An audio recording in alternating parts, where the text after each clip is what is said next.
एक बुलेटिन की शुरुआत करते हैं। तेजस्वी यादव का पीएम मोदी पर बड़ा हमला सामने आया। पीएम के दरअंदाजी वाले बयान पर निशाना साधा है।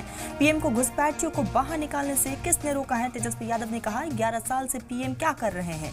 झारखंड में चुनाव था तो घुसपैठिया था, अब झारखंड में घुसपैठिए नहीं है। तेजस्वी यादव ने कहा असम मुद्दे से भटकाने के लिए घुसपैठियों की बात की गई है। तो तेजस्वी यादव एक बार फिर से अपने ही अंदाज में एनडीए को निशाने पर लिया है और साथ ही साथ प्रधानमंत्री नरेंद्र मोदी को लेकर भी निशाना साधा है। आपको बता दें कि आज से तेजस्वी यादव की यात्रा की शुरुआत हो चुकी है और इस यात्रा के जरिए कई जिलों को कवर करने का काम आरजेडी की तरफ से किया जाएगा और दूसरी तरफ लगातार बयानबाजी का भी दौर जारी है।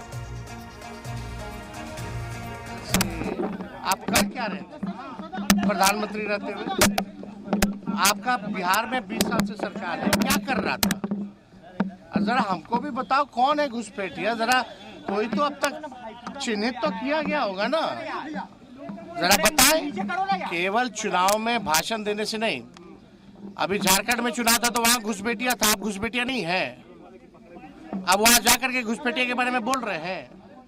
तो ये घुसपैठिया को केवल जो है मुद्दों से भटकाना है। असल मुद्दा पढ़ाई, दवाई, कमाई, सिंचाई, कार्रवाई और सरकार वाली सरकार चाहिए लोगों को।